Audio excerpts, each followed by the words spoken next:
Hello students, आप सभी को मेरा प्रणाम। प्रोफेसर की क्लास में आप सभी का स्वागत है। स्टूडेंट्स, आज 4 आधुनिक कविताओं के एमसीक्यू आंसर्स समझाऊंगा। पहली कविता है अधिकार, दूसरी कविता है गहने, तीसरी कविता है कायर मत बन, चौथी कविता है एक वृक्ष की हत्या। तो इन चारों कविताओं के जो ऑब्जेक्टिव टाइप क्वेश्चंस है उनके आंसर आपको सरल रूप से समझाऊंगा, वन वर्ड आंसर दूंगा। तो वन वर्ड आंसर ही आप याद रखिए और आपको एग्जाम में भी एक ही वर्ड में आंसर लिखना है। स्टूडेंट्स, जो भी मेरे चैनल पर नए हैं सब्सक्राइब कर लीजिए, सपोर्ट करिए। वीडियो अगर अच्छा लगता है तो एक लाइक करिए। आइए आज एमसीक्यू आंसर समझाऊंगा। तो पहली कविता है अधिकार। सो इस अधिकार कविता पर 7 प्रश्न क्या दिए हैं यानी टेक्स्ट बुक में, और उन 7 प्रश्नों के उत्तर समझाऊंगा। मुस्कुराते फूल को क्या आना चाहिए? मुरझाना आना चाहिए। आंसर इज मुरझाना। मेघ में किस चीज की चाह होनी चाहिए? गुल जाने की यानी मेल्ट होने की।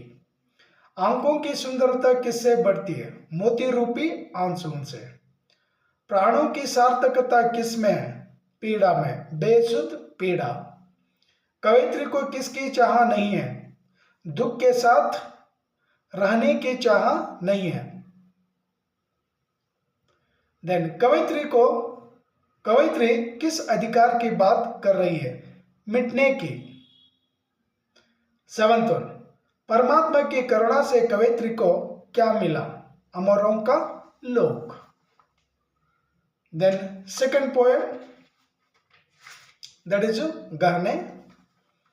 ಇದು ಕನ್ನಡದಿಂದ ಹಿಂದಿಗೆ ಅನುವಾದ ಮಾಡಿದ್ದಾರೆ. ಆ್ಯಕ್ಚುಲಿ ಇದು ಕನ್ನಡ ಪೋಯಮ್, ಕನ್ನಡ ಕವಿತೆ. ಬರೆದಿರೋರು ಕುವೆಂಪು ಅವರು. ಸೊ ಇದನ್ನು ಡಾಕ್ಟರ್ ವಿಮಲಾ ಅವರು ಟ್ರಾನ್ಸ್ಲೇಟ್ ಮಾಡಿದ್ದಾರೆ, ಅನುವಾದ ಮಾಡಿದ್ದಾರೆ. ಸೊ ಹಾಗಾಗಿ पोएम गहने कन्नड़ದಲ್ಲಿ ಒಡವೆಗಳು. नेक्स्ट देखिए। सो इस कविता पर भी क्या कुछ प्रश्न दिए हैं, 7 प्रश्न, 7 क्वेश्चंस दिए हैं। तो देखिए फर्स्ट क्वेश्चन, बेटी सोने के गहने क्यों नहीं चाहती? तकलीफ देते हैं। आंसर इज तकलीफ देते हैं। सेकंड क्वेश्चन, बेटी रंगीन कपड़े पहनने से क्यों इनकार करती है? मिट्टी में खेलने नहीं देते हैं। Second answer. थर्ड क्वेश्चन, माँ रंगीन कपड़े और गहने पहनने के लिए क्यों आग्रह करती है? ताकि बेटी सुंदर दिखे या सुंदर लगे। फोर्थ क्वेश्चन, बेटी को क्यों सुंदर दिखना है? देखने वालों को आनंद मिले, आनंद मिले। पांचवा प्रश्न, बेटी सजने धजने से क्या महसूस करती है? बंधन। छठवां प्रश्न, बेटी किन्हें गहने मांगती है? मां को। मां और बेटी एक दूसरे के लिए क्या बनते हैं? एक दूसरे के लिए गहने बनते हैं, गहने। आंसर इज गहने। ಎರಡನೇ पोएम ಕೂಡ ಮುಗಿತು students. Then now third poem, that is कायर मत बन, डोंट बी ए कवर्ड. सो इस कविता पर भी कम से कम एक 7 क्वेश्चंस है, ऑब्जेक्टिव टाइप, याद रखिए। कवि नरेंद्र शर्मा क्या ना बनने का संदेश देते हैं? कायर ना बनने का यानी डरपोक ना बनने का संदेश देते हैं। सेकंड क्वेश्चन, कौन राह रोकता है? पाहन। पहाड़ मीन्स स्टोन, पत्थर। पत्थर किसका संकेत है? समस्याओं का और प्रॉब्लम्स का। क्वेश्चन नंबर 3, कवि नरेंद्र शर्मा के अनुसार मनुष्य को किसने सींचा है? मानवता। मानवता मीन्स ह्यूमैनिटी, इंसानियत। क्वेश्चन नंबर 4, कवि नरेंद्र शर्मा मनुष्य को किससे बल पर जीतने को कहते हैं? प्रीति के बल पर। प्रीति मीन्स लव, प्रेम। क्वेश्चन नंबर 5वां, कवि नरेंद्र शर्मा के अनुसार प्रतिहिंसा क्या है? दुर्बलता, दैट इज वीकनेस। 6वां प्रश्न, कवि नरेंद्र शर्मा ने किसे अधिक अपावन कहा है? कायरता, टिप इंडेक्स को और कवर्ड को। कवि नरेंद्र शर्मा किसके सामने आत्मसमर्पण ना करने के लिए कहते हैं? दुष्टों के सम्मुख या दुष्टों के सामने। स्टूडेंट्स, 3rd क्वेश्चन कंप्लीट आयतो। सो नेक्स्ट 4th पोएम के होगोಣ बनी।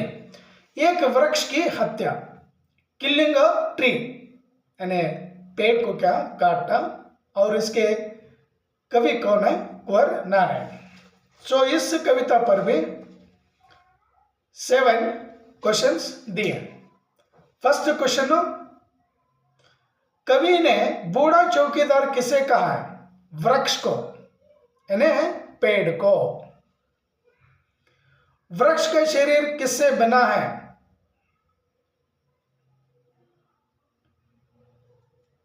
पुराने चमड़े का, यानी उस वृक्ष का जो चमड़ा है ना, वो किस तरह है? शरीर पुराने चमड़े का, ओल्ड स्किन। सूखी डाली कैसी है? राइफल सी, राइफिल सी। Answer rifle. सूखी डाली कैसी है? सॉरी, हाँ, सूखी डाल कैसी है? राइफल से।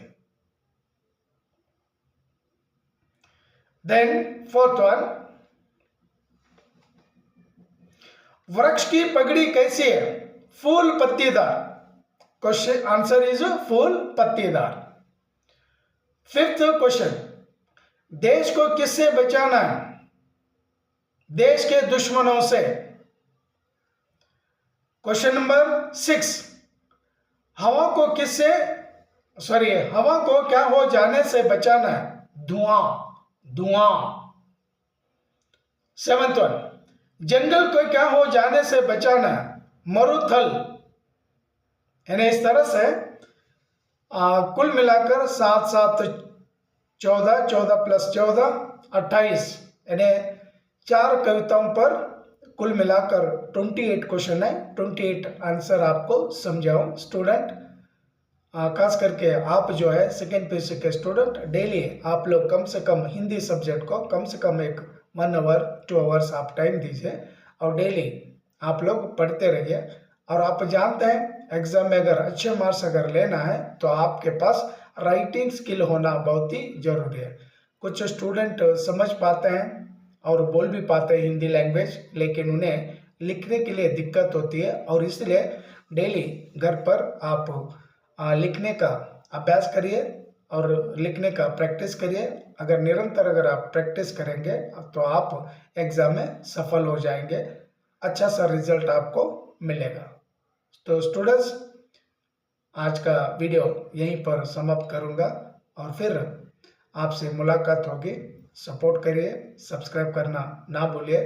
धन्यवाद, थैंक यू। जय हिंद, जय कर्नाटका, वंदे मातरम।